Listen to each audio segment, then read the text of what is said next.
முதலமைச்சர் விஜய் அவர்களுடைய செயல்பாடுகளை தாண்டி அவருடைய பர்சனல் லைஃப்பை நிறைய பேர் அட்டாக் பண்ணாங்க. அதில் குறிப்பாக ஒரு விஷயம் என்ன அப்படின்னு பார்த்தீங்கன்னா, அவருடைய மனைவியான சங்கீதா அவர்கள் செங்கல்பட்டு கோர்ட்ல தொடர்ந்த அந்த விவாகரத்து வழக்கு தான்.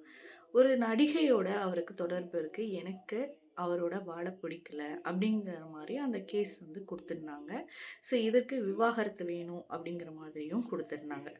ஸோ இப்போ அந்த விவாகரத்து வாபஸ் வாங்கிட்டாங்க. ஸோ என்ன அப்படின்னு பார்க்கும்போது இதில் நிறைய விஷயங்கள் நம்ம பார்க்கலாம். ஒருவேளை சுமூகமான முடிவு இவர்களுக்குள்ளே எடுக்கப்பட்டதா அப்படிங்கிற மாதிரியான விஷயம், இல்லை இதை நம்மளே பேசி சமாளிச்சுக்கலாம் அப்படிங்கிற மாதிரியான விஷயங்களா அப்படிங்கிறது அது அவங்களுக்கு தான் தெரியும். பட் இதை வச்சு நிறைய பேர் பேச ஆரம்பிச்சாங்க, பர்சனல் லைஃபையும் அட்டாக் பண்ண ஆரம்பிச்சாங்க. ஸோ இதுக்கப்புறம் அவங்களுக்கு இந்த பர்சனல் லைஃப் அட்டாக் பண்ணுறதுக்கான வாய்ப்புகள் இருக்காது அப்படின்னு நினைக்கிறேன்.